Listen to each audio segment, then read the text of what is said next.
Thunderbolts on par with expectations. Sinners returns to IMAX theaters. More politics and brand new faces on this episode of Beyond the Screen.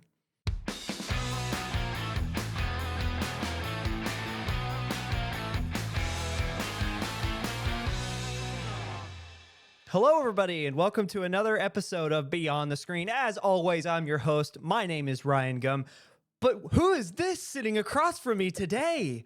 What a new face. This is Matthew Lemons, a fellow student from broadcasting. We went to school together, graduated a little bit before I did. Another multimedia professional, a man, the myth, the legend. Matt, introduce yourself. Hello, Matthew Lemons here, and just here to talk about movies. Hey, I guess that's as good of an introduction as any. So for those of you who might be wondering, who sit at home and you're like, wait, where's Jake? Don't worry. He's not dead.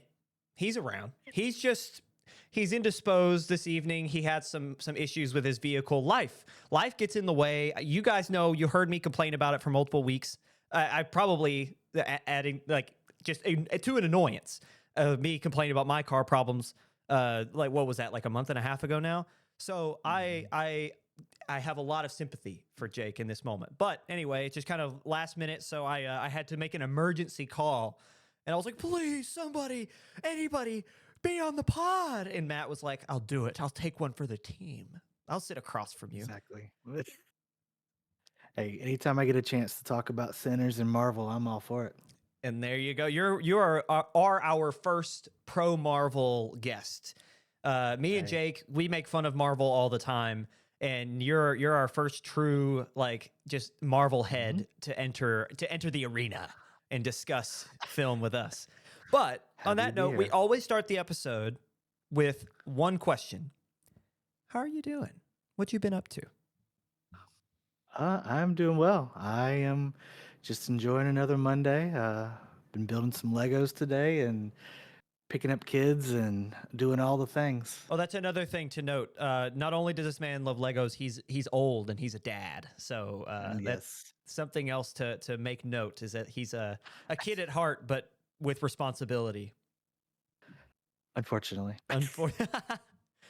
On that note, as always, my day was great. Thank you for asking. It was I think another Monday is a great way to put it. It's just, I work in higher ed. We've talked about this on the pod before. It's just, we're late in the semester, final grind, trying to get ready for the summer, which will be an absolutely fantastic slate of months for me and my mental health as we prep for the fall. So I'm not a professor. I want to make that clear. I feel like I've had a few people ask me, few viewers be like, "Oh, what do you teach?" I don't. I am like marketing and promotions for creative arts. So not one yet. Not one yet. That's a TBD on that, because we never know. But with that out of the way, we're going to go ahead and move into our first segment, which is always box office news. Unlike last week, we're going to have our usual slate of 3 segments. We usually go box office, for those who are new, box office news, main news topics, and then what we call our quick-ish hits. And that's usually 4 to 6 headlines that weren't big enough to be the main news, but we go through them in a little bit quicker time than the main headline. So with that out of the way, we'll go ahead and hop in. Thunderbolts finishes first in this weekend's box office numbers, earning 76.1 domestically, 86.1 internationally, with a grand total of 162 million worldwide. With both numbers, all these numbers, that's just their projections. That is still a great opening. The thing is, while their numbers aren't necessarily like what you would imagine a Marvel movie, you usually expect them to beat expectations. People are loving this film. Disney's hoping for a Mufasa type of run in the box office where it just sticks in theaters for forever and it earns $1 billion, not because it had one significant weekend. In fact, if you remember, Mufasa was in a terrible state after 2 weeks, but because it stuck around for so long, it still earned $1 billion. So they're hoping for something similar. Obviously, Thunderbolts, which is now being dubbed the New Avengers, which we'll get to in a minute, had a great opening weekend. But going back to its rating, Thunderbolts is tied for the 3rd highest rated film from Rotten Tomatoes in the MCU. It is right now at a 95% from critics, which is insane. That is tied with Spider-Man Far From Home and is only behind the 97% from No Way Home and the 98% from Shang-Chi. What? I did not know that The Legend of the Ten Rings was that highly rated, which seems kind of crazy because like I remember watching that and being like, this is a good movie, but it's not the best Marvel film. So anyway, the highest rated film in the MCU is Shang-Chi, The Legend of the Ten Rings, and that is one of the two films that can genuinely say they beat the rating of Thunderbolts.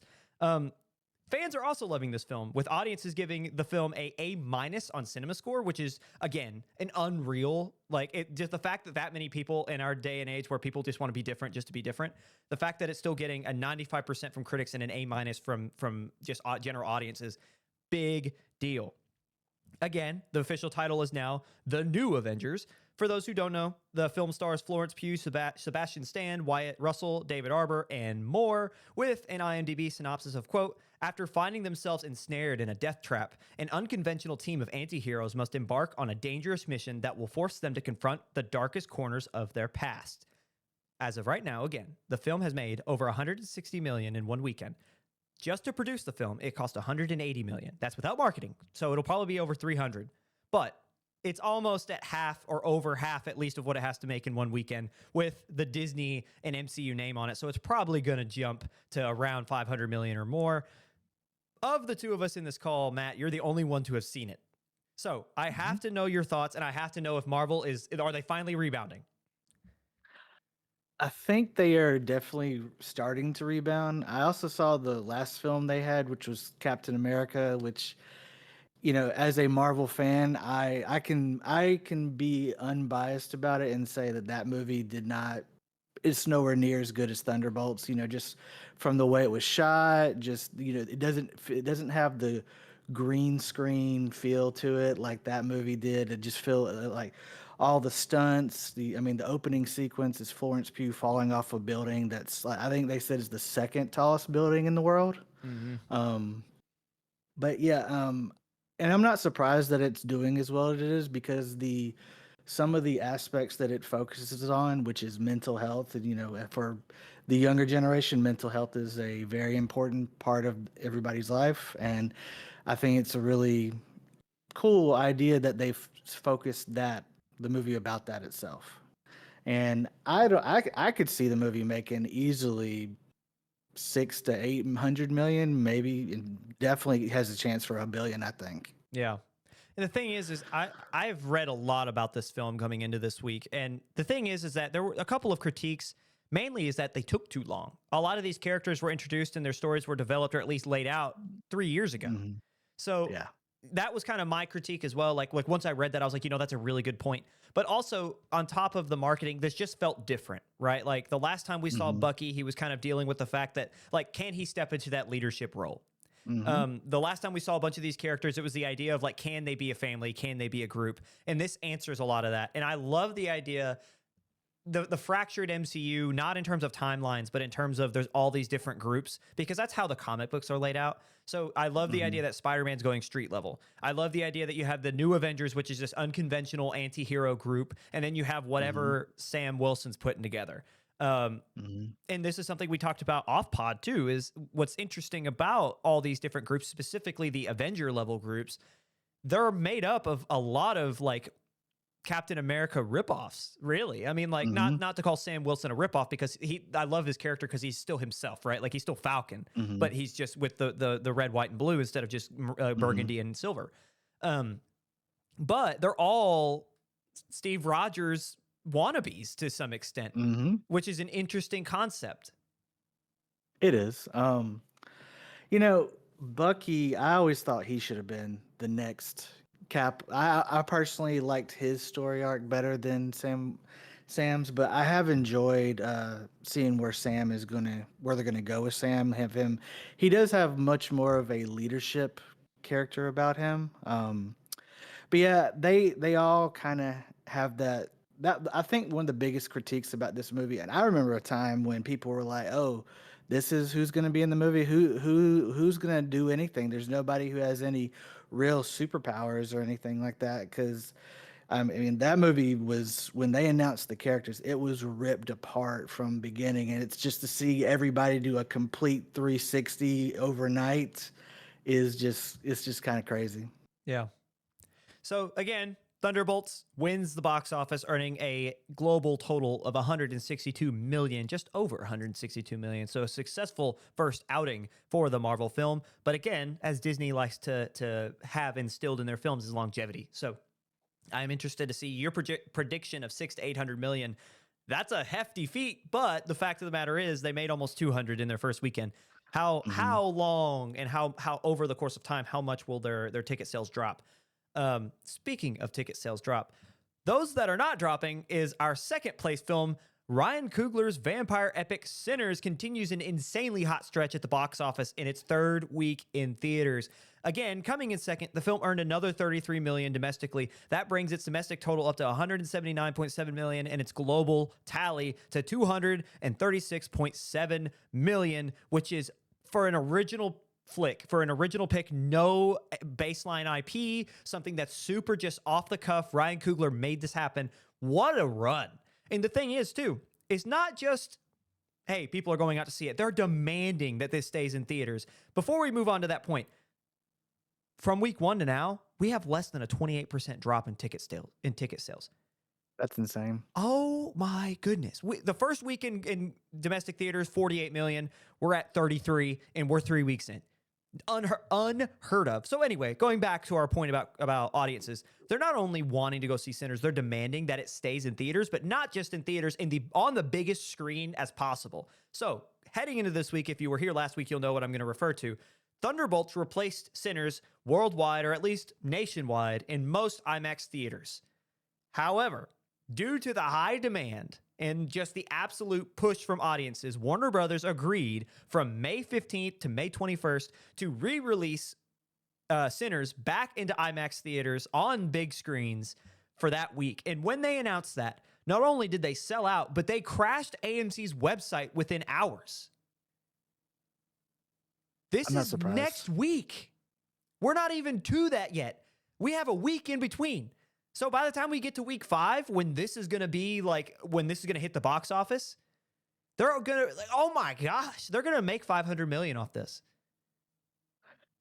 Sinners, that like I told you off camera, the Sinners was probably the best movie I've seen in a very long time. Just everything, the story, the music, the way it was shot, everything is beautiful about it, and you can tell how much attention to detail that Ryan Coogler puts into his films. Mm-hmm. I mean, he is just on a roll of movies that just, I mean, he doesn't have one bad one yet. Nope. You know, the one that you can attribute to his worst is the sequel to Black Panther.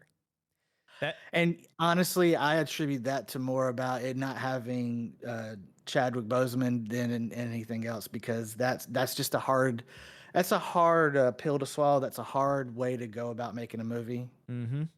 And what are you going to do? And the thing is, no one says that film's bad. They just are all like, yeah, that one's probably his worst. But what are you going to do? Exactly. And from Creed to Black Panther to now all Sinners, the Creeds are great. The man has a straight connection to Chris Nolan. That's a guy he calls apparently before every film, not even to talk about film, but just to call. And if that's a guy that's just on your quick, like your hotline.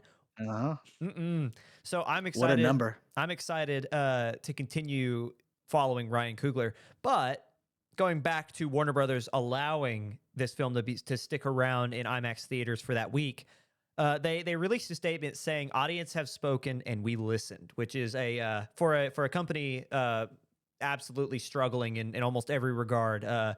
Good job. You did the easiest thing you could do. This is the first time we've seen them actually be like, oh, it's a good idea. And they did this twice this weekend. This isn't the first time, this last week anyway. This isn't the first time. We'll see that here in just a moment. But I always like to think, and I kind of know the answer to this, but I'm curious your perspective. Why such a limited run? Because the thing is that, like, I get, like, they got to move on. Like, obviously, Thunderbolts brought in almost as much as it did in 1 week, and they're in 3 weeks, right? Like, that's just going to happen when you have the kids-oriented MCU with the Disney tag. But I just feel like this film is continuously making money. We're not even to week 5 yet. Week 5 is going to be when we see exactly what we just talked about. So it's going to probably stay about the same next week, and then it's going to explode again for weeks 5 and maybe even 6. This is just such a money bag that I feel like they're moving on from. Why do you think, outside of the obvious, right? Like, okay, we got to make room for Thunderbolts and whatever else comes out after that. But why move on so fast? Honestly, I don't know why you would want to move on so fast. And maybe they thought it could be good. They don't. Maybe they didn't think it would be as popular as it's been, as you know, as it's blown up and everything. Mm.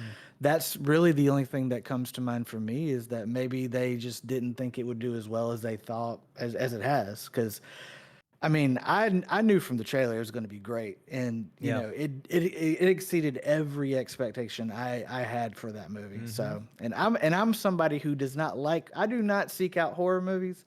I do not watch them. It is very rare that I go and see them, and that honestly, I don't really classify that as a horror movie, but I guess a lot of people are classifying it as that. But it was great. I would say I think your statement at the end there was exactly right. Of the horror movies, that was the least horror movie you could watch. Hmm. It was spooky at times and it Hmm. had gore, but it was more of a thriller and it was more of like a Hmm. mystery. Or yeah, It it was just always like well, wait, is this where the vampire's gonna pop out? And you're just waiting for that first person to get yeah. It bit was or something to happen to him. the best horror movies or the best thrillers don't rely on cheap jump scares. They don't rely on Hmm. gore. They tell a Hmm. beautiful story and it's scary innately That's what because it of that. did. And that's exactly what they did. So, what a win for Warner Brothers. And we're going to stick with Warner Brothers. We got a lot of Warner Brothers talk in between politics. So, stick around for all that. But right now, we're going to stay with Warner Brothers on the brain. A Minecraft movie climbs back up the charts to finish third in its fifth week in theaters, earning another 13.7 over the weekend, or 13.7 million over the weekend. The film quickly approaches the 400 million mark domestically and is just about to reach that $1 billion club, that ever elusive and that ever important mark. If you've made $1 billion in theaters, you know you're in the upper echelon and you've hit like Minecraft movie is going to be in the same conversation as Barbie, as all these other films, right? Like what? It's so I Kind of mean, crazy. I know. And so let I said earlier, Warner Brothers did this twice, right? They announced they were going to release Sinners and they listened to their audience. They also did this with the Minecraft movie because they released what they called the Block Party Edition. And essentially, it was a sing along version of the movie where they said they wanted or they encouraged audiences to, and this is a quote, sing and meme along. Does that include throw popcorn and drinks as well, They or just said have fun. To the detriment of every theater chain in America, they said, "Hey, this is where oh you can go man, and do that." And I'm sure, have you seen that? There's that still running around. It's going on like Instagram and TikTok and stuff. And it's the image of the schedule, and it's got the Minecraft movie start, and then it's got Chicken Jockey, and it's just got oh the Lord, timestamps for when these things happen because they've I got it didn't timed I out. didn't see Because that, but that's hilarious these though. theater chains are like, we know when this is happening, 25 minutes into the movie, and Oh it's every man, showing throughout the day. And so it's just Warner Brothers said, you know what, we like money, and so they went ahead and threw it out there. But Warner Brothers is doing everything they can. They could have this year could potentially be the year that saves them.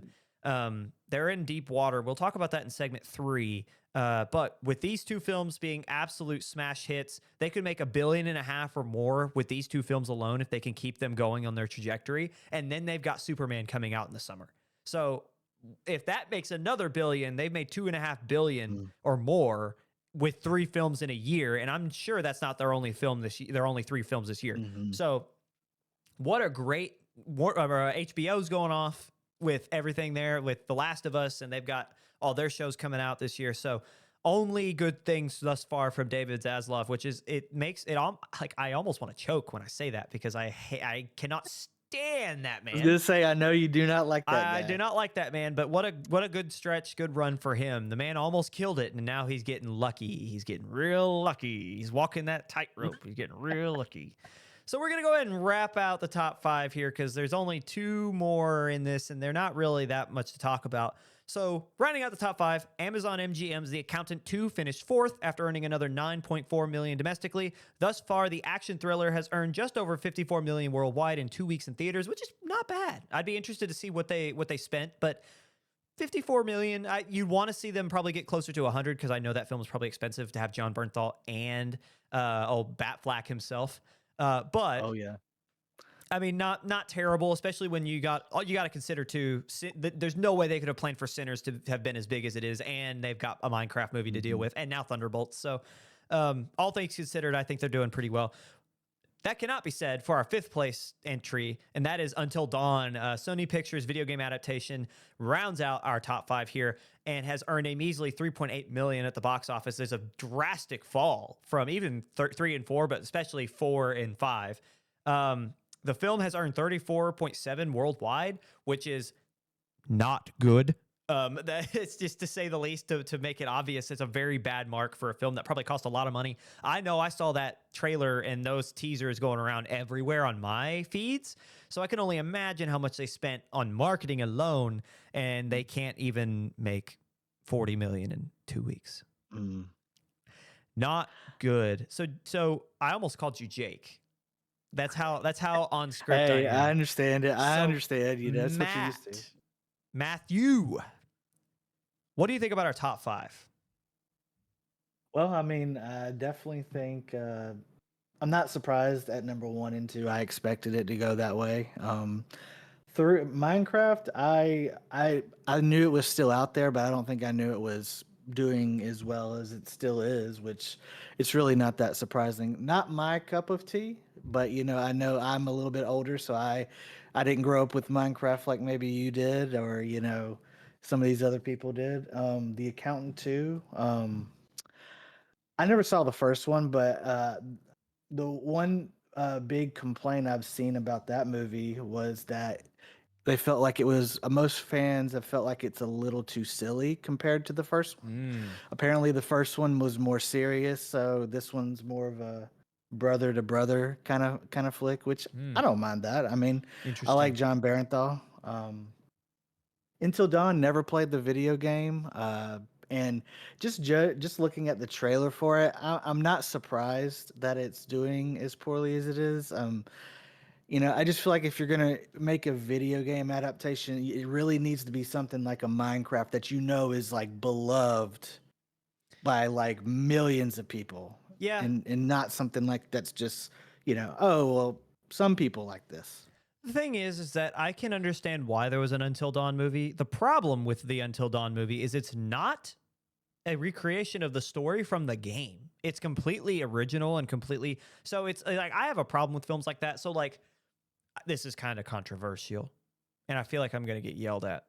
However, a film that I love in terms of its story alone and its cinematography, All Eyes on the Western Front. That film that came out like 3 or 4 years ago, that won Best Picture, like that guy, or maybe it was just nominated. So that is or All Quiet, not All Eyes. I'm so sorry. That film is technically a remake of a 1920 something. Like, it's one of the most inspirational and one of the most important films in cinema history, because that film made right after World War I, using actual like German vets from World War I as like stand-ins in the background and as stunt doubles in the back, using their stories to help tell the story of just how the front lines are just blood. There's no honor, there's no glory, and they're telling it from the perspective of the losing side, which never happens, especially when it won Best Picture in the early 20s. I think it was early 20s, maybe mid 20s. It's a very violent film. So it's like shocking that in a day and age like 1920s, just in the world, that a film that gory, that gruesome, from that perspective, would be able to win that award.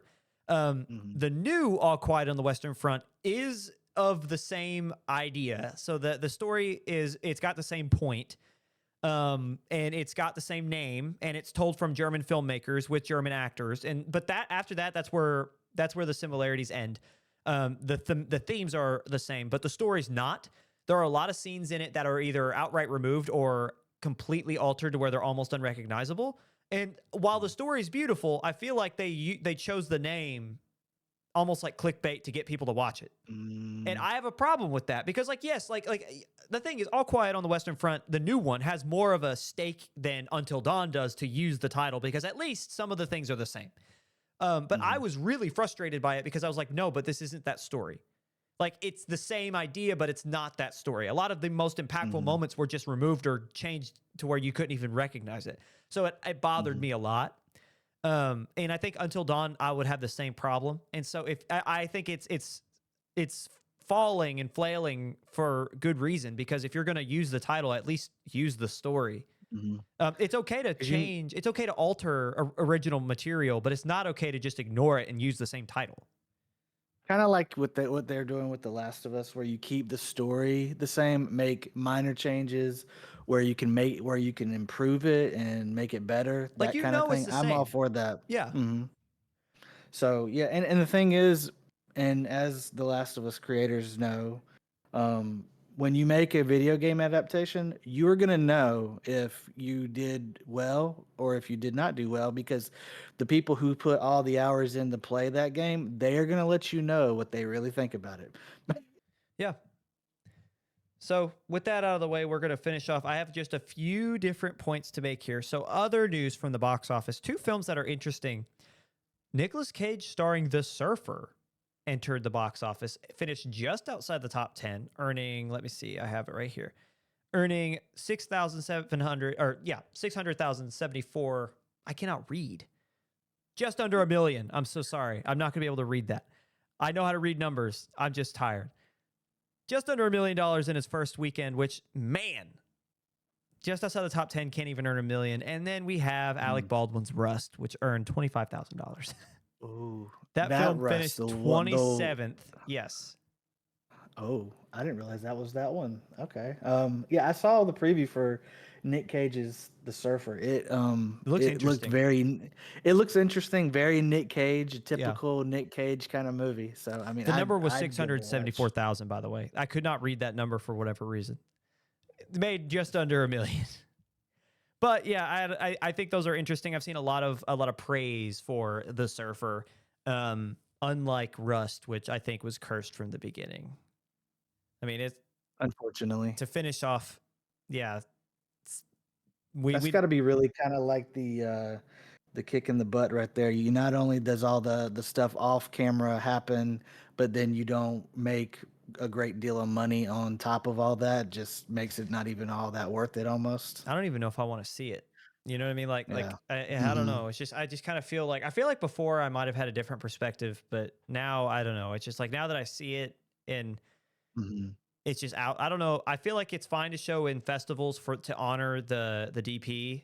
I can't remember her hmm name off the top of my head, but I feel like releasing it to theaters to try to make a profit probably was a I don't know. I don't know. Yeah. I don't know how to feel about it in this moment, but I think it's a great place to leave off. So coming up next, we talk about Donald Trump's proposed tariffs on international films. I told you we were getting political. Stick around.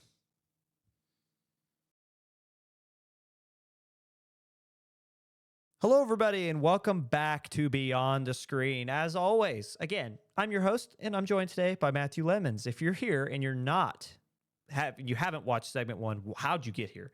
But just to recash, Matt's here on an emergency call. He's filling in. He's saving my butt. So thank you, Matt. I Hey, start this. always happy to help. I start our main news segment a little differently because it's kind of sad. And it's a little bit annoying, and it's going to divide some people, and I just wanted to start off on a good note before I got to reading what is a page and a half of notes that I have on this one topic. I have 4 different sources across almost 2 pages of information. So buckle up because I have a lot of reading to do, and I'm sorry for what's ahead, but we're going to talk about it because it's the biggest thing to happen this week, and it happened last night. So the rundown. Yesterday on Truth Social, of all places, President Donald Trump announced a plan to enact a 100% tariff on all films made outside of the United States. And if you think that's crazy, you would be correct. That is a very bad thing to do.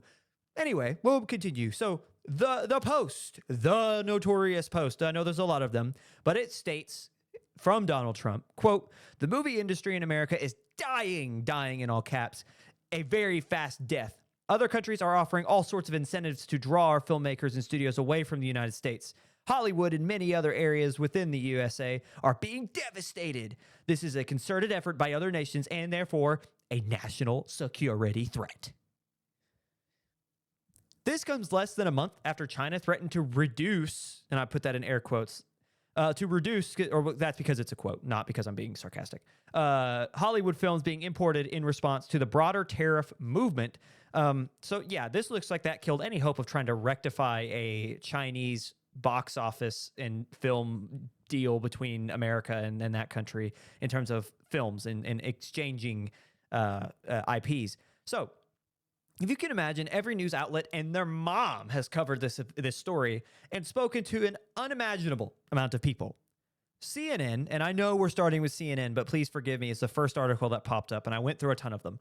CNN spoke to an industry insider who said, quote, "On first blush, it's shocking and would represent a virtually complete halt of production. But in reality, he has no jurisdiction to do this, and it's too complex to enforce." CNN also spoke to Jay Schurz, who is the vice chairman of the United Talent Agency, which is one of, if not the biggest free, like they represent actors and other talents within the United States. They're one of the biggest in this country. So Jay Schurz is a chairman of this country, UTA. He states, quote, "The fact is, it's cheaper for Hollywood studios to pay for everyone to get on planes, pay for hotels, because the cost of labor, lack of rebates, and the ability to make things overseas is infinitely cheaper." Those of you listening and might be going, really? CNN? You're right. CNN is not the most reputable, which is why I also pulled sources from the BBC.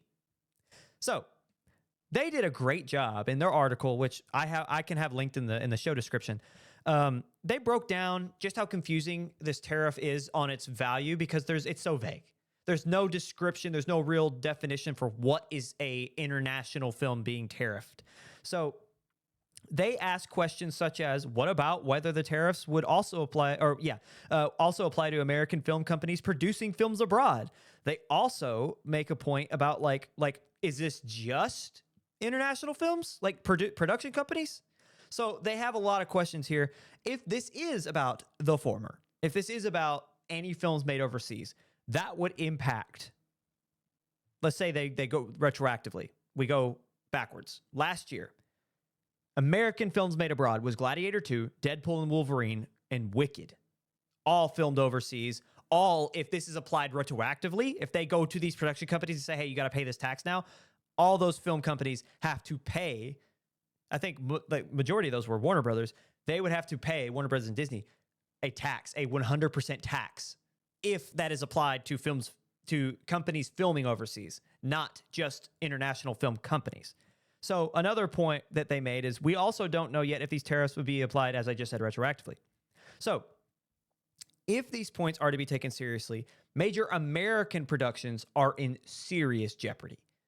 Currently, the running list of American-made films filming overseas include, now, we're looking forward, Avengers at Doomsday, Spider-Man Brand New Day, both filmed in London, Avatar Fire and Ash in New Zealand, Supergirl, Woman of Tomorrow, which is also in London, Mission Impossible, The Final Reckoning, which is going all across the globe, Ballerina, the John Wick spinoff that's in the Czech Republic, Star Wars Starfighter, the newest Ryan Gosling-led Sean Levy film from Lucasfilms, that's filmed in the UK, and that's being planned right now.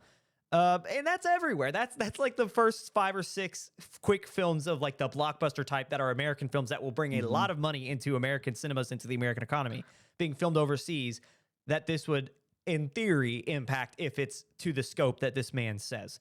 So even if this is just a tariff on films produced by foreign filmmakers, do I have to explain why cutting ourselves off from the rest of the world in terms of art, history, news, perspective, etc. is bad?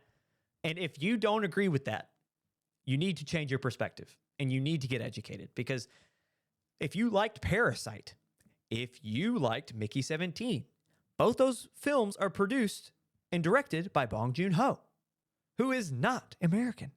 Specifically, Parasite was produced by a South Korean company, which that would impact. If you like Doctor Who, as I do, I love Doctor Who, that show can no longer be affordable for Disney Plus or for these other companies to import into the States to show on our streaming services and on our TVs. So it's not just about entertainment. Isolationism is the death of education. Do not limit our perspective. That's a little rant. But anyway, we'll move on. However, right after the president's comments last night, this is now according to USA Today, The White House official X or Twitter account took to the platform to issue the following statement, quote, "No final decisions on foreign film tariffs have been made." And White House spokesperson Kush Desai states, quote, "The administration is exploring all options to deliver on President Trump's directive to safeguard our country's national and economic security while making Hollywood great again." If things couldn't further, or if the pot could not get further stirred, President Trump himself issued a follow-up statement today during an Oval Office event that he and the White House would be consulting the film industry before making any final decisions, which is not what happened before last night. Anyway, he said, quote, "I want to make sure they're happy with it, and I'm not looking to hurt the industry. I want to help the industry. Keep that in mind. When it comes to how the film industry is doing in terms of finances and importing versus exporting, things seem to have been doing well as of a report from the Motion Picture Association, or the MPA, just less than 2 years ago. In a 2023 report, it was found that Hollywood has, quote, a positive balance of trade in every major market in the world, with a trade surplus of $15.3 billion and supports 2.3 million jobs. The article did include, however, it went over to describe how more productions, as we said earlier, they're moving overseas just because it's so much cheaper. So I'll give all sides. I'm not going to cherry pick quotes and cherry pick information. And finally, the last source that I pulled for this giant spiel is from Deadline, the entertainment news outlet. They reached out to California Governor Gavin Newsom late last night for a potential quote.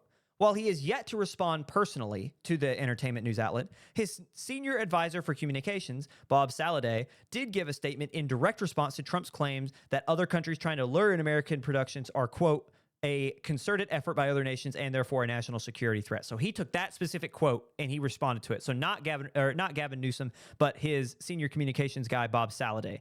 So Saladeh states, quote, "We believe he has no authority to impose tariffs under the International Economic Emergency Powers Act, since tariffs are not listed as a remedy under that law." So long story short, guy issues tariffs. Country he doesn't like says, well, we just won't bring in your films.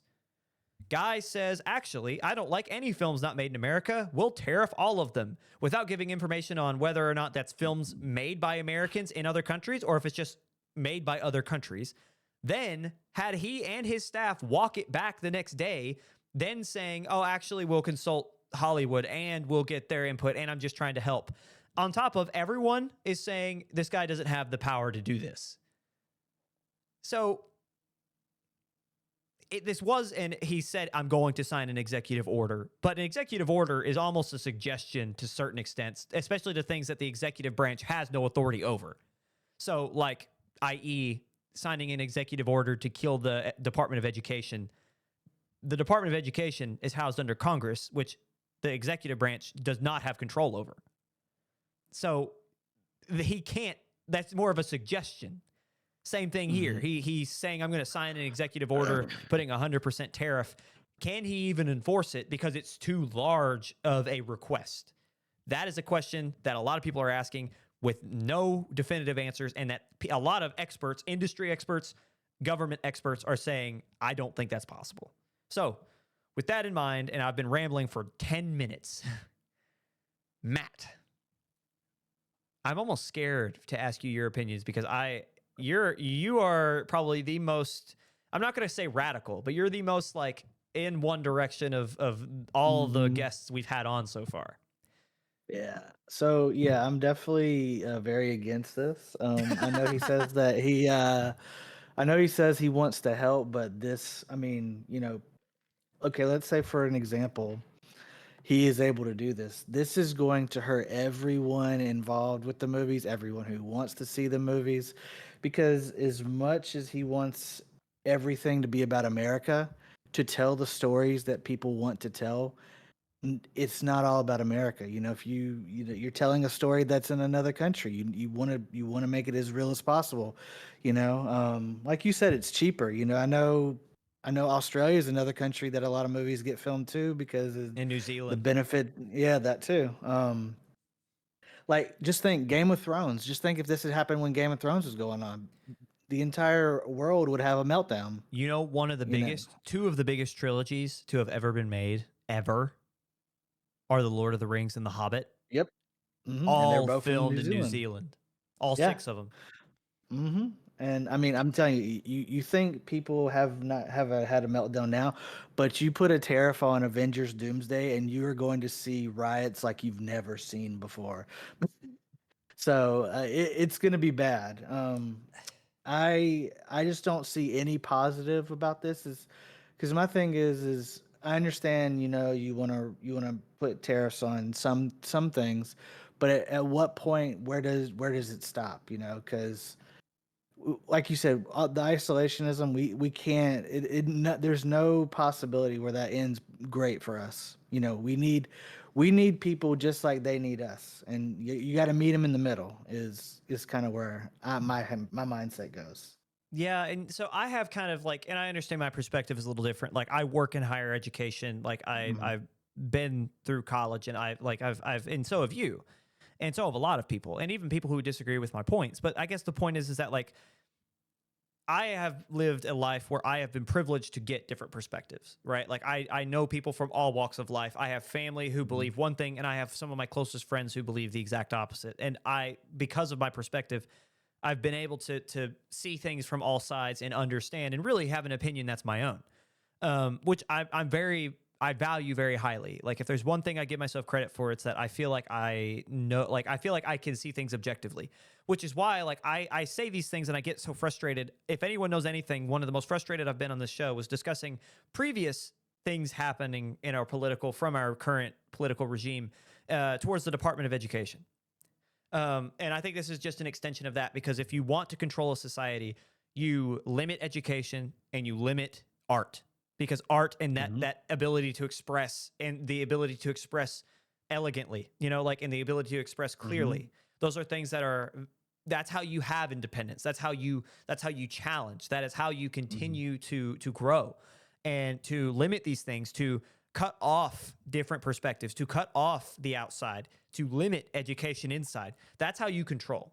And I think that this is Mhm. just an extension of that. I think I think on its base, I can understand if the whole point was we want to see more things made in America. I can understand that. But the thing is, you can't make everything in America. That's Mhm. just, whether it's resources unavailable, whether it's the manpower is not there, whatever, right? Not everything's going to be made is going to be have the ability to be made in America. And to go back to film, if you want American films made in America, make it cheaper to do that. Mhm. It's That's what I was not gonna say. because films don't want, or filmmakers or production companies don't Mhm. want to be here. They can't afford it. Mhm. Rob Lowe was on a podcast or some being interviewed by, I think it was the oh gosh, I'm not gonna remember his name now, but he's like a sportscaster, but he also interviews like pop culture people. He was interviewing Rob Lowe, and Rob Lowe was talking about how it's cheaper for him to film his game show that he hosts in Ireland than it is to film in his backyard. He lives in LA because of Mhm. how the film taxes work in California. And that's not Well, and just in don't California. It's in Atlanta. I was gonna It's say that's another popular place that gets stuff it's gets made. I all over know. the United States. The Mhm. like so, I don't want to dox us or anything, but we live in Kentucky. And Kentucky has Mhm. a huge cinematic like tax break for filmmakers trying to come here. The state is very beautiful.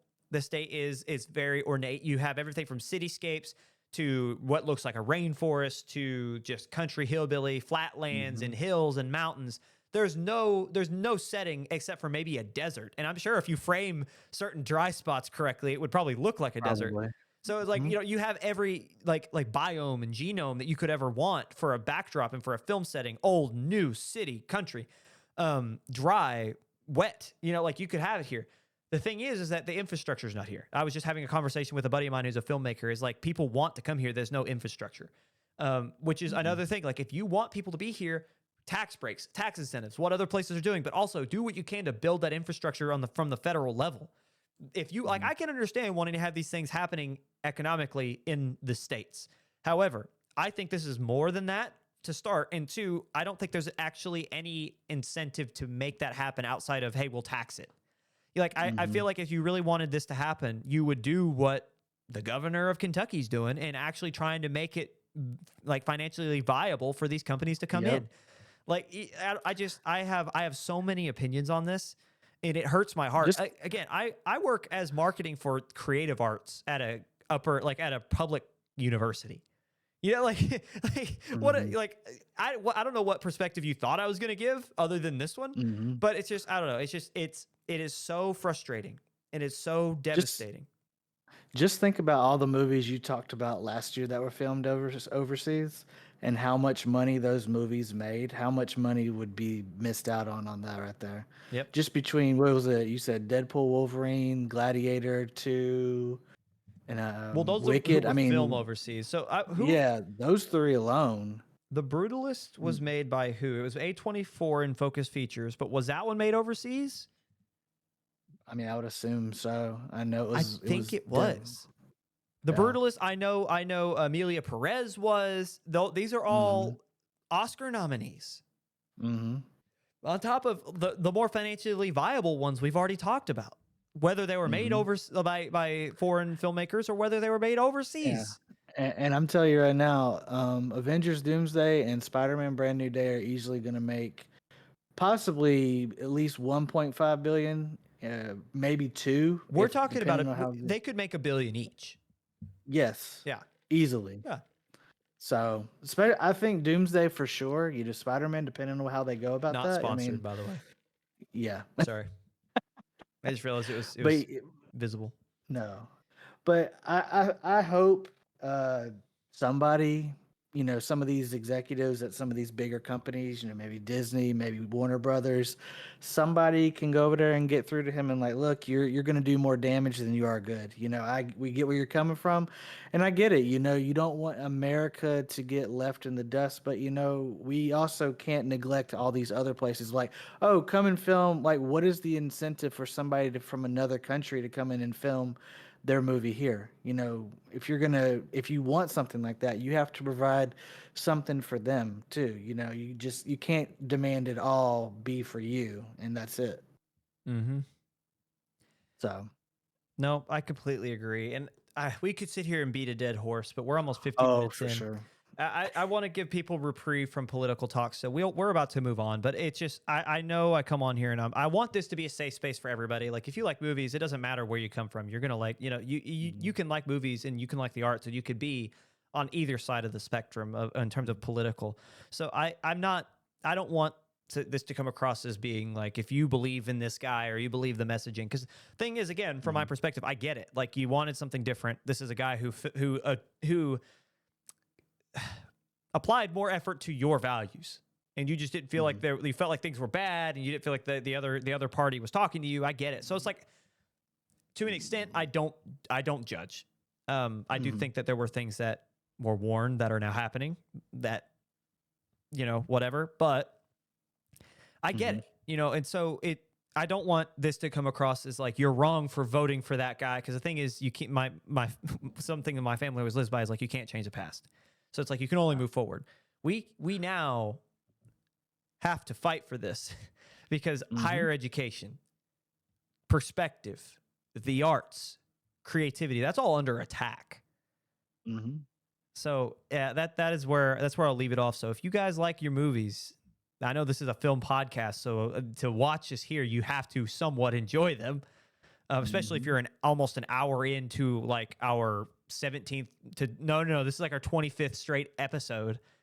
Like, come on, like we have to, we all have some common ground here. Anyway, with that out of the way, after the break, we're going to finally get back to film news, and we're going to talk about something not Donald Trump, and we're going to do our quickish hits segment. So stick around.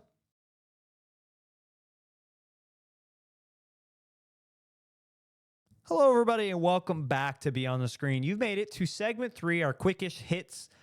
Usually we go through this as fast as possible, but inevitably we're going to get hung up on some form of conversation. It doesn't matter if it's me or Jake, or I think the problem is me.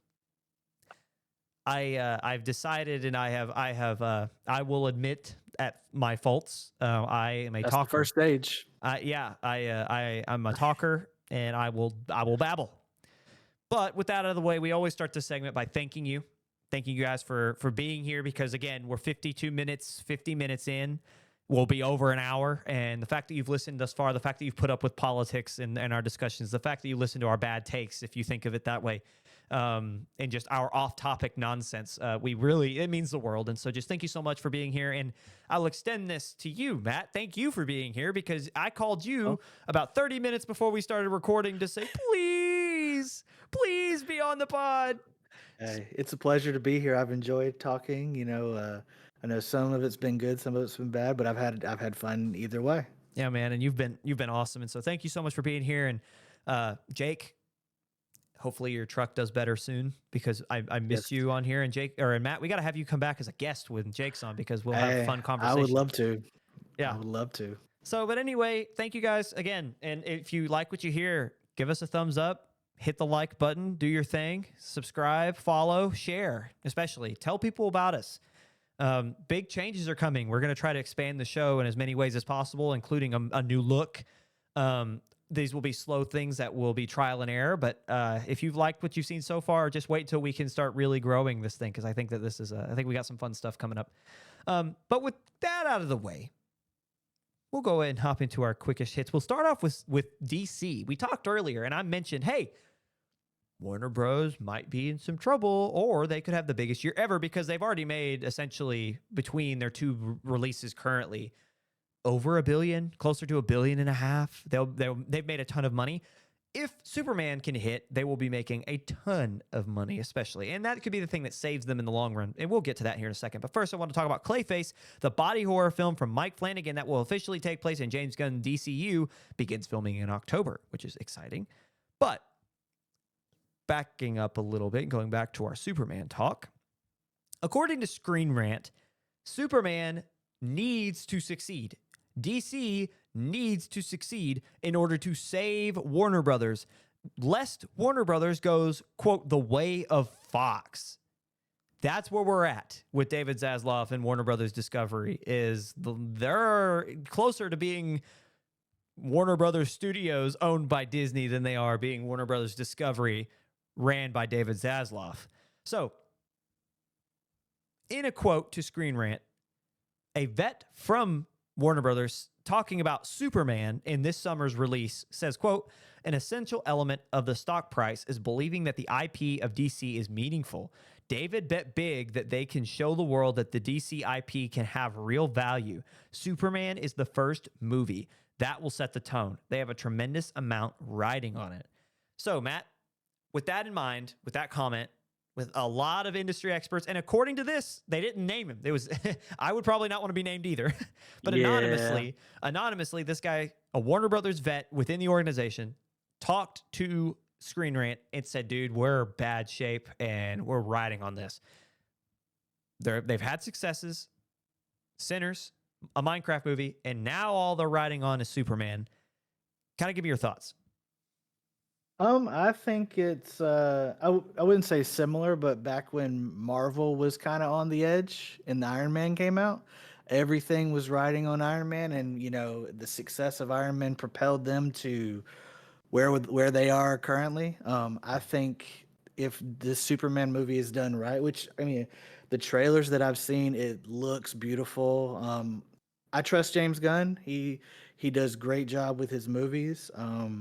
I think they did the right thing with starting off with Superman, because when I think of DC, I think of Superman, I think of Batman, Wonder Woman, the trio, all that, So I think it's a really good way to start it and kick it off. But yeah, I definitely think they probably need this, because really, when was the last year that Warner Brothers had multiple hits in the same year? Like, it's been a while. Yeah. And that's a big deal for me, is that they need that to help propel them, I think.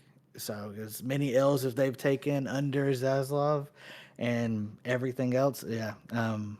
because DC, and as much as I love, I trust me, I love Marvel, but personally, I am probably more of a DC person. I love Batman, I love the Flash, Mm-hmm. I love Superman, all those people. I love, the Justice League. I think the best thing for them is if DC can be successful, because I think one, that'll, they may go on a Marvel type run, and two, Marvel will be like, oh, well, we need to step up our game even more than what we already are, because and in the end, I think the fans are the ones who will ultimately win if both DC and Marvel stay at a high trajectory for movies. I'm stealing this quote, but I cannot remember who from. Competition breeds excellence is the quote, and I think you're completely Mhm. right. Right, Marvel suffered for 5-6 years because they had no Mhm. competition, and they told their story, and they were like, well, let's just keep printing money at this point. Mhm. I don't know anyone who, and there are definitely people out there, but personally, I don't know anyone who I've talked to about this who doesn't say what you said about DC. They're like, yeah, I like DC better in terms of their characters because their characters are so much more recognizable. Like yes, Mhm. you have like Wolverine, Spider Man, Captain America, like, and now But you some of the could most iconic bad you'll guys say are Iron Man DC. now. You'll say Iron Mhm. Man now, but Mhm. 25 years ago you did not, right? So it's but even 25 years ago, Superman, Batman, Wonder Woman, The Flash, and then you talk about villains, Joker. Like these characters are so much they're universally beloved and they're so much more Mhm. fleshed out and they're so much deeper than a lot of what Marvel had until this run with the MCU had ever like fleshed out. So, Mhm. with DC, the problem is they've just had bad storytelling and they've tried too hard to Mhm. be Marvel. And I think that That what was the biggest that was the biggest thing I had against them, was that when they did Batman versus Superman, it was like they wanted to go straight into like an Avengers level movie without doing the Iron Man's 1 and 2, the Thor's 1 and Mhm. 2, the Captain America's 1. You got to build that world before you're going to do that, and that's what they're doing now. I completely agree. And I think a big thing riding on this too is who they cast as the Batman within their universe. I think that's a big deal. And I think they should go Jensen Ackles. I think I Mhm. think I think that he is a guy who wants it. He's voiced the character before and fans love him. I There's think a couple that I like for Batman too. mhm. One, he's probably a little too big, muscular wise, but his Oh, Alan yeah, I Richardson. knew you were going to say that. That's I another one that says he'd like I to do I it. love the show Reacher. I love the show Reacher. He's a phenomenal actor. He can play comedy. He can play Reacher. He can do it all. I mean, I think he would be great as well. But Jensen Ackles, I love Jensen Ackles as well. I want someone who can fit that. Who I can whip you up, but I can also Yeah. get all dressed up and look the part. Man, So. I wish that this was happening 3 years earlier because then you could take in the Robert Pattinson because I feel like he Mhm. embodies the character so well. I just feel like he's Mhm. not gotten to that point to where he's learned to be the playboy Mhm. billionaire by day and or Mhm. the whatever and then the bat by night. And so I would have loved to have Mhm. seen, and who knows what's going on with the sequel at this point. But that's Mhm. something that like we could be having a completely different conversation if James Gunn was hired 2 or 3 years prior. Mhm. But I think that's the biggest thing riding on it is okay, like did they cast Superman right and what kind of story did James Gunn tell? But also I think something that's already succeeding for them is the fact that James Gunn's telling the stories more like Star Wars. We talked about that a couple times on here. Mhm. It's like they're not all super connected. They can be their own standalone, but you bounce around the stories a little bit. And I'm assuming when they need to come together, they will, right? But like if you're not in the Justice Mhm. League, like Peacemaker might never see the Justice League, and that's okay. Like that'll be Yeah. cool to see its own thing. Well, it's cool to see how it impacts the overall world, but it's also cool to think like, okay, like these are things that there's never an end to the stories. So I would like to see that continue to be fleshed out. Let make it its own thing. But I yeah. think the biggest negative critique I think one of the bigger things that Superman is gonna have to overcome is the Zack Snyder Superman fans, because They're deep. that They run deep. almost they it's I don't want to use the word like cult following, but it almost feels like that, like they believe in him so much, We like I saw yeah. a post today by Zack Snyder. I guess it was God, what's the guy who played Superman? Henry Cavill. Um, that it was his birthday and he was like, happy birthday to the greatest Superman ever, then just the flood of comments, is just kind of crazy. So I think that's probably one of their biggest detractors, I think. So if Yeah. because every preview that's come out, I've seen like, I don't think I've ever seen a comic book movie that like where there's no like groundwork laid for this character yet, and there's already so many. Well, why is he screaming? He's Superman. He shouldn't be feeling pain. Yeah. Like just all the negative comments.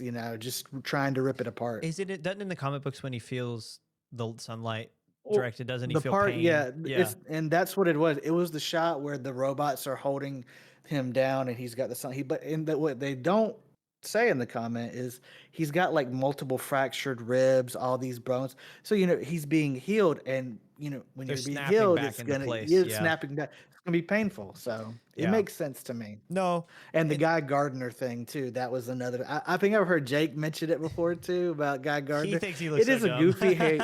He does, but I mean, That's a I character though. appreciate comic book accuracy, no matter how silly or dumb it looks. I will say this. This will be the last thing I say is the reason there's so much pushback is because you do have the Zack Snyder fans, and I don't think Zack Snyder's a bad filmmaker. I just get mad at him because I feel like he will force things that aren't genuine. So like the Snyder cut with Batman v Superman was a big deal because it was something the fans wanted because they knew you watched it happen in real time with Joss Whedon entrance into the film, completely changing the Justice League, Zack Snyder's exit, and how he felt like it was unfinished, and the fans were like, no, like we liked what we were getting at first, let's go back, and like it made sense, and definitely Zack Snyder's version was a lot better. The problem is that Zack Snyder, now that he knows that's a thing, he tried to do it with his Star Wars ripoff on Netflix, but I never watched that. he had every Rebel Moon. They're both bad, but he had every reason to make his cut because he owned the film. Like Netflix essentially said, okay, make it.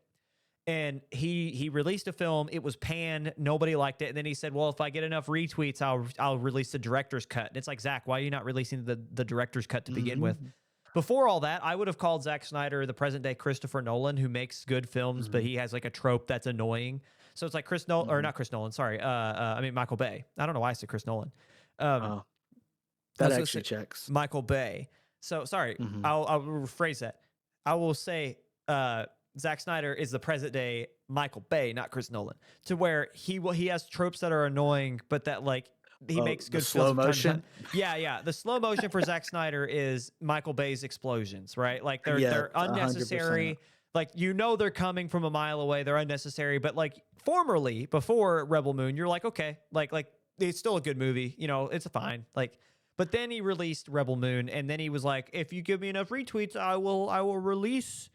I'll release the director's cut. And it's like, Zach, you're trying to force something that's done. So now I have not a lot of respect for that man as a filmmaker because I feel like he's cash cowing a little bit. I mean, the slow motion was just. I mean, if you took out like 90% of the slow motion from the director's cut of the Justice League, I mean it goes from like a 4-hour movie to a 3-hour movie. It was that much slow motion. It felt like, anyways. Yeah, and so that's the last thing I'll say. But yeah, I think that you have Zack Snyder fans, and then you have Henry Cavill fans who just happen to be on the same side where they're like, oh, it should have been what it was before. Because if Zack Snyder was still around, Henry Cavill would still be around. And that's like the big reason. I think you probably should have kept Henry Cavill. But the thing is, I don't mind the way the new Superman looks. What's his name? I can't remember. I can't think of his name either. I know he was in that Twister movie they did last year. David Sweat. Corin Sweat. Yep. I get it too, but and on the same note with Henry Cavill, I'm surprised that he would have wanted to come back. I mean, when you talk about people who are done dirty, I mean, Wonder Woman got a sequel before Superman got a sequel, and Man of Steel was it wasn't the I don't know that I'd say it's the best Superman movie ever, but it's definitely not a bad movie. I don't mind Man of Steel. I just feel like it should have ended a long time before it did. But anyway, Yeah, we I could keep agree. talking about DC. We've got to move on. Oh yeah. So we got 3 more pieces of news here. So we're going to go through. We have a bunch of trailers released. of which we had A24 and Benny Safdie's The Smashing Machine, starring Dwayne Johnson as UFC legend Mark Kerr. Oh my gosh, that looks like his best role Yes. he's ever had. It looks insane. If he's going to win an Oscar, it's going to be this movie. Right? I cannot express how excited I am to see If that. Dwayne Johnson, after a decade of being the highest paid actor in the world and counting, wins an Oscar, he's in the conversation for one of the best actors of all time. And I don't even want to say, I hate to say it. It's a meme to call him the same actor in every role, because up to this point he has been. But if he has the chops to hop from pro wrestling to acting for 20 something years, make billions and billions and billions, and then turn around and at the not even near the end of his career, but then turn around after he made his bag and get an Oscar. Yeah. That's the conversation. And I get why he's done all the different roles, because if you know anything about his story, you know, his upbringing and just bouncing from place to place. Yeah. I would probably take every role was thrown at me as well. I mean, This is you never what I'll know say. when the money's going to run out. I have given Dwayne Johnson so much crap for this stuff, but this will be the thing that will change my perspective on him, because the thing is that before, with Red One, there's a meme online about like they have like 8 images of Dwayne Johnson in a forest setting in tan, like a button-up shirt and tan pants with like 1 or 2 buttons undone from the top with his eyebrow up. And they ask, are these the same movie or are these different movies? And they're 8 different movies. They're the same, which is why like I would give him like a hard time on the show. But if now that I've seen this trailer, and now that I've seen his look, and now that I've seen his like, if this is his actual chops, if this is who he is, and this is like what he's actually capable of, and he just made his bag and then said, you know what, okay, like I'm a serious actor, actually, let me show you. My perspective on him and will change, and my respect will instantly hit the roof, because that would be insane. And we will have to consider him as one of the best talents to ever step foot on our screen if he is a $1 billion actor year in and year out, and then is an Oscar winner. That's just the kind of, and that might be my sports talk like hitting with like accolades and the best of all time, but like that, you have to have him in that conversation. Dave Bautista have some competition for once now, because you know I've always thought he was the best wrestler turn actor, which now I mean John Cena's turned into a pretty decent one too now as well. I'd like to see. I think Dave Bautista will have a good run, but we'll have to see. But anyway, going down the list, we have our first official full-length trailer for Zach Kreger's Weapons, which I've seen everywhere, and I haven't verified this, so I can't fact check it. Apparently, Jordan Peele fired his producing team and stuff because they didn't buy this film. They got outbid. I saw that. I saw that as well. So it might be true. The marketing for this is insane, and dude, it looks so good. Julia Gardner plays a elementary school teacher whose students, her entire classroom at 2:17 a.m. gets up and runs away. That's the part. I don't know much about it outside. I've just seen him like running towards something. So. Josh Brolin, I think, is a parent or a detective. He's not. If I remember correctly, in one of the teasers or the trailer, he says he doesn't have one of his kids didn't disappear, but he's trying to figure out what's going on. They're both on full display in the trailer. It looks insane. It looks so scary, and I'm so excited. That's like the type of horror film that I really like. Moving down the line, have to give that one a try too. Well, it's going to be so good. But it might scare you. Like, you might not be one to actually enjoy it. That's okay though. Moving down the line, we got our first trailer for Now You See Me, Now You Don't, the 3rd installment into the 4 Horsemen story, which sees a return to all of our lead actors, including Jesse Eisenberg and Woody Harrelson and all of our people. All I know about that is that if you watch the live thing they did for it, you got paid $119 via Venmo. And I'm very sad that I did not go to that when it happened. Yeah, I'm so excited. I love the Now You See Me films, and I'm so excited. I know they're so smart. They're so smart. I for sure have seen the first one. I can't remember if I've seen the second one. On this next, yeah, I like them. On this last trailer, this is one, Matt, you will despise. We saw the first official trailer, or at least another trailer. I know we've had a teaser for Michael Shanks Together, starring Allison Brie and Dave Franco. Do you know anything about this film? I do not. It is a body horror which means you see the human body get morphed or chopped up or changed in some way that's uncomfortable. And from what I can grasp, because I'm trying to go in, this is one of those films that I'm trying to, and I think I've read the synopsis a couple weeks ago, but I don't really remember it off the top of my head. But I'm trying to go in with as little information as possible. You have this couple who goes on vacation, or like they're trying to separate themselves from society to better grow as a unit. And when they get out there, a curse or something happens, and their bodies start to like become an amalgamation of one.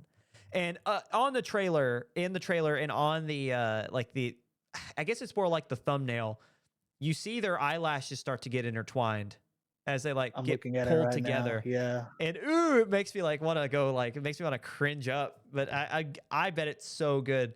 There's a scene in the trailer where you see Allison Brie is like, and you don't see it on camera, so I'm assuming they're like stuck together, like their bodies are becoming one. But she picks up like a drill, and she makes Dave Franco drink, like she's sitting essentially on his lap facing him, but she looks stuck, and she makes him drink a ton of alcohol, and she takes the drill and she just starts digging into something, and they both start to scream. And it looks so good. And like they both start freaking out, and I'm like, it looks so unique. And they're already calling it. I think that right now it's got 100% on Rotten Tomatoes, which 100% on 46 reviews. that is insane. So yeah, that's on like a that's Sinners level right yeah. there. Yeah. So who knows if it'll stick that way, but that one's coming out soon, and we saw the trailer for that. Of these trailers, we'll finally get to the question: which one are you most excited for? By far, the Smashing Machine. It's something about A24 and a just tragic fighting backstory. You know, you had what was the wrestling one they did with Zach Efron? Iron Claw, was it? Iron Claw. Yep. Yeah, that one was brutal. That's a brutal one. Which I mean, Based off that a true movie by story. itself. And they had to leave some stuff out of that because of how brutal that story is. It's the Von Erichs. Yeah. And this one, I'm very excited to see, not just The Rock, but also Emily Blunt. Looks like she's going to deliver at least Oscar nomination type performance. I mean, she looks just as good as he does in that movie. So it definitely looks like it's going to tug on your heartstrings. I'm interested in also seeing or looking more into before weapons. So that for sure. But yeah, the Smashing Machine for me. What about you? So in terms of intrigue, I think I am like you talk about the Smashing Machine. I'm very interested in that because I think that's one we'll be talking about later in the year, going into next year when the Oscar season starts ramping up. We'll be talking about that one, like you mentioned, a lot. So I obviously getting to that as early as possible and trying to dissect that so you have it cataloged for when other films come out during the Oscar season. You can compare and contrast it. But for me, it's got to be Weapons. Like that film, it's just I Barbarian was great. It was weird, but it was good. And the fact of the matter is, Weapons has been a film that's been on the rise and in discussion for 2 years.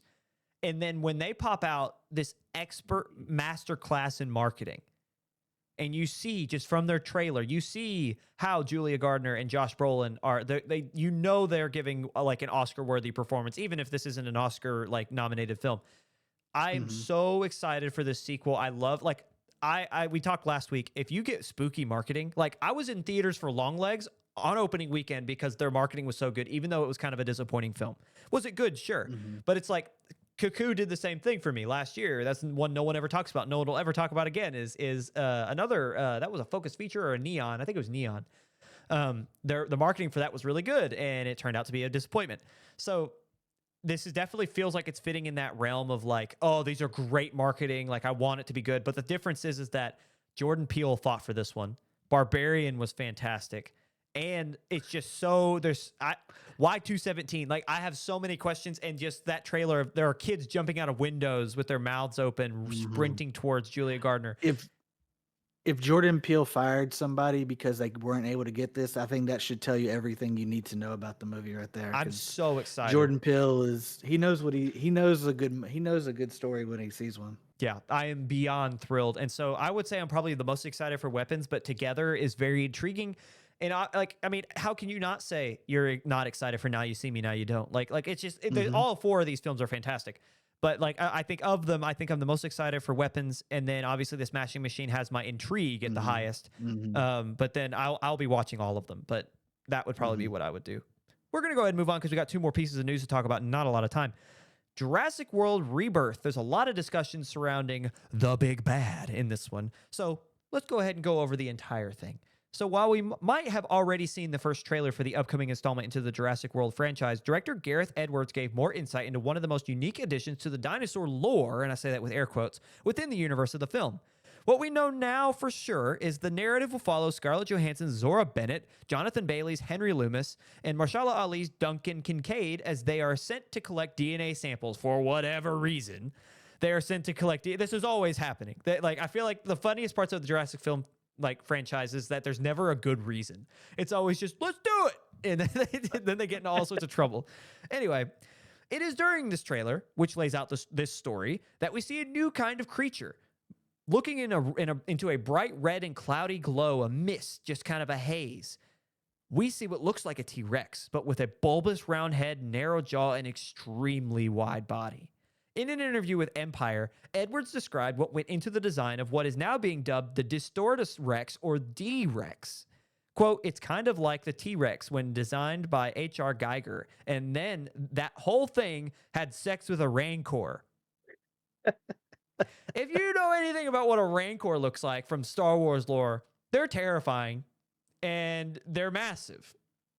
And that's what this dude is saying is at least one of the parents of this thing. So the creature has 4 arms, a dome-shaped head with abilities such as hyper jaw extension and camouflage. Wow. The story takes place on a 3rd island unknown to any story yet in the lore of the franchise, a place where, according to Empire, quote, where InGen's most egregious genetic meddling went down. Do you have any thoughts? This one, I'm just based on the trailers I've seen for it. Like I want to see it because I love Jurassic Park, but I'm like, I don't know. You know, the dinosaur looks creepy. I mean, I was gonna say it looks like if like the Predator was a dinosaur almost, just from the 2 images I've seen of it. But yeah, that thing looks terrifying. But you know, I think Scarlett Johansson, she'll do a good job. Mahershala Ali, that's, you know, they have some star-studded people in it. That'll probably fall under. I'll probably still see it, but it'll probably be like, let's see what everybody says about it before I go and see it. Kind of movies. It looks epic. The thing is I've not really, like, outside of the first 2, I've not really kept up with the Jurassic Park World Dominion franchise. I mean, the last one was terrible. You know, they threw all those people from the original and had Chris Pratt and Bryce Dallas Howard in it, and then it just didn't. I never even saw it, but it did that bad. Yeah. See, that's the thing is like a lot of people felt like it was dead after that. And now we have this next installment, Rebirth. And man, it looks interesting. So I want to go back and I want to watch up to this point. I want to, because I'm not as familiar outside of the first 2 with the InGen lore, and I want to learn more about the other islands and stuff before When I you see say this the one, but- first 2, do you mean the original and the sequel to that one? Yes. So you never Sorry. saw the Chris Pratt ones, No, right? no. I never kept up with it. When I say first 2, I mean Jurassic Park and Jurassic Park 2. Which the 90s. See, I never saw the third. I never saw the third one of that because again, that I one might have seen the I heard third that one. one. I think that one had either the second or third one had Vince Vaughn in it, I believe. I don't remember that. Maybe I haven't seen Yeah, it. I could be wrong, but the 2 with Chris Pratt, the first one was great. The first one has a sequence in the movie that you're just like, okay, well that just happened. So but the first one of that one was really good. The second one was okay.